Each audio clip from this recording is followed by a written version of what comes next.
Sehingga Nabi yang bersumpah, bukan orang lain yang bersaksi. Demi Allah, aku tidak pernah melihat dari Sayyidatuna Khadijah kecuali semua kebaikan.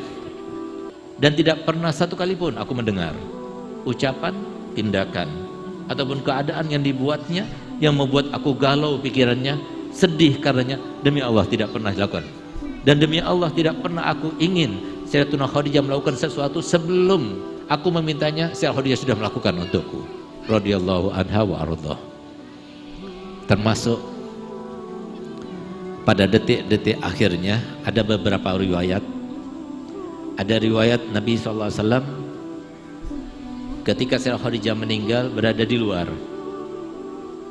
seperti yang saya ceritakan, di mana Nabi SAW itu sibuk dengan dakwahnya, sementara Sayyidatuna Khadijah sibuk dengan memikirkan Nabi dan apa yang bisa dilakukan oleh Nabi. Sehingga suatu waktu Nabi karena melihat Sayyidatuna Khadijah sakitnya itu serius, maka beliau di sela-sela dakwahnya menyempatkan diri untuk pulang melihat keadaannya. Di saat Sayyidatuna Khadijah sedang berkeluh kesah kepada putrinya, kedua putrinya yang kala itu masih bersamanya dan belum dipersunting oleh siapapun juga, Sayyidatuna Ummu Kulsum dan Sayyidatuna Fatimah Zahra. Tiba-tiba beliau meneteskan air mata, sehingga Sayyidatuna Fatimah dengan Sayyidatuna Ummu Kulsum bertanya, "Wahai Ummah, kenapa kau menangis? Apakah kau merasakan sakit yang luar biasa dengan sakitmu itu? Sakit yang tidak tertahankan sehingga kau meneteskan air mata dengan derasnya?" Dijawab oleh Sayyidatuna Khadijah, "Tidak wahai anakku.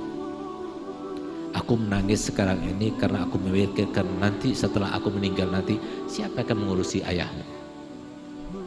Dari saking taatnya kepada suaminya, dari saking tahunya bahwasanya ridha Allah ada pada diri suaminya, sehingga setelah meninggal pun masih diingat, dipersiapkan, dipikirkan, padahal beliau itu sakit.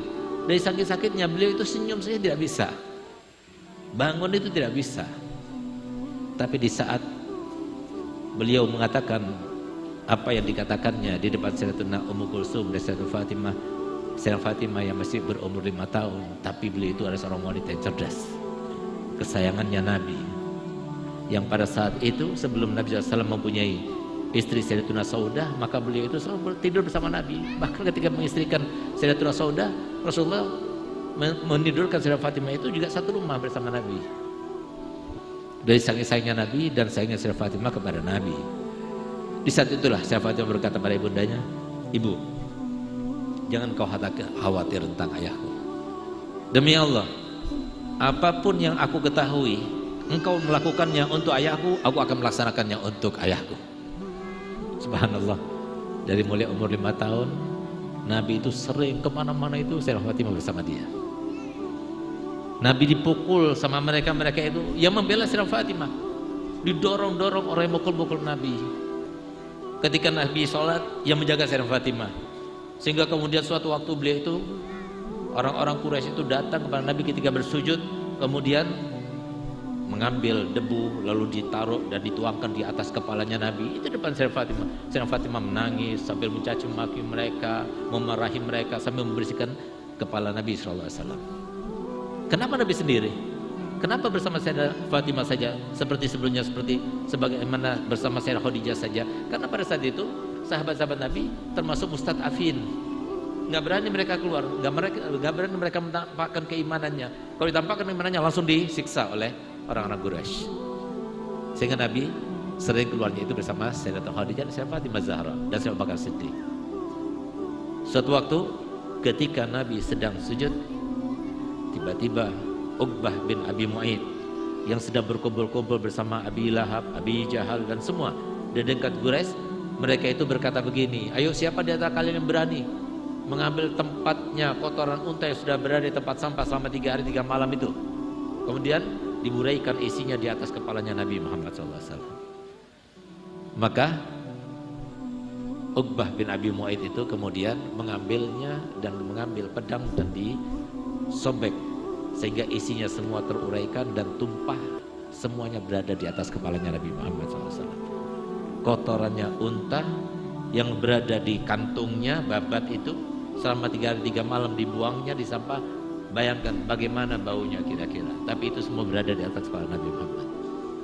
Lalu kemudian kita katakan bahwasanya yang terjadi pada kita itu lebih kecil daripada yang terjadi kepada Nabi Muhammad. Jauh. Jangan kita berkata bahwasanya lebih besar. Nggak ada yang lebih besar. Nggak ada seorang pun di antara kita yang dicoba lebih besar daripada cobaannya Nabi Muhammad. Itu Nabi Muhammad. Tapi walaupun demikian, Sayyidah Khadijah dalam keadaan sakit seperti itu. Tapi kalau sudah ada Nabi Muhammad, pura-pura tidak sakit. Dipaksakan untuk tampak tidak sakit. Sehingga kalau sudah terdengar ketukan, suara ketukan daripada ketukan Nabi kita Muhammad ketika masuk rumah, suara ketukan Nabi Muhammad setiap kali masuk rumah bukan dengan keras, dengan langsung buka tanpa mengetuk, karena ini adalah rumahnya, semuanya berada di bawahnya. Tidak, Nabi mengetuk dengan suara yang khas. Suara ketukannya Nabi itu pelan, tidak mengagetkan orang lain. Sehingga begitu Sayyidah Khadijah itu mendengar ketukan itu, ayahmu datang, bangunkan aku, berdirikan aku. Subhanallah, dia tidak kuat berdiri, dia tidak kuat bangun.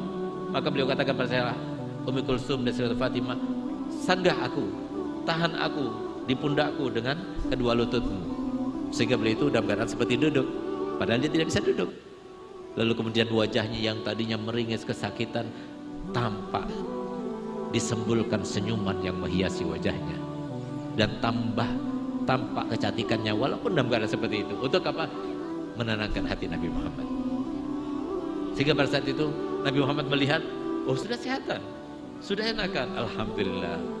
Langsung Nabi SAW meninggalkan Sayyidatina Khadijah.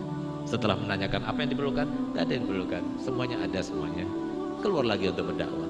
Subhanallah, ketika beliau berjalan keluar beberapa langkah, tiba-tiba putrinya Sayyidatul Fatimah memanggil, Abah, Abah, ibuku sudah meninggal dunia. Sampai akhir umurnya tidak mau, membuat Nabi galau, tidak mau. Itulah yang terdidik dalam diri Sayyidatuna Fatimah. Sehingga Sayyidatuna Fatimah itu kurang apa? Sehingga kita tidak menjadikan idola. Lahir dalam keadaan sempurna, bercahaya, meninggal dalam keadaan bercahaya. Di antara karomahnya, beliau itu seumur hidupnya tidak pernah mengalami haid, tidak pernah mengalami nifas, tapi punya anak. Yang mana di antara kita yang seperti itu? Enggak masuk logika, tapi itu sudah terjadi. Sayyidatuna Aisyah pernah meriwayatkan, dia datang kepada Abu Bakar Siddiq radhiyallahu anhu dan dia berkata, wahai ayah, ada sesuatu yang sangat aneh. Aku lihat sendiri dengan kedua mataku yang terjadi pada Sayyidah Fatimah. Apa nak? Masa Fatimah itu sedang memasak sebuah masakan, panas-panasnya mengepul asapnya, tapi tangannya itu diaduk-adukan di dalamnya, seakan dia tidak merasa panas sama sekali. Tersebar nggak taunya. Padahal saya Abu Bakar Siddiq mengatakan, jangan kau ceritakan pada siapapun juga. Ini adalah sesuatu yang besar yang terkandung dari Sayyidah Fatimah. Sembunyikan supaya tidak menjadi fitnah. Ternyata sudah tersebar. Maka Nabi Muhammad SAW berkata, telah sampai kepadaku berita terkait dengan panci dan tangan Sayyidatuna Fatimah tidak membakarnya dan tidak membuatnya panas.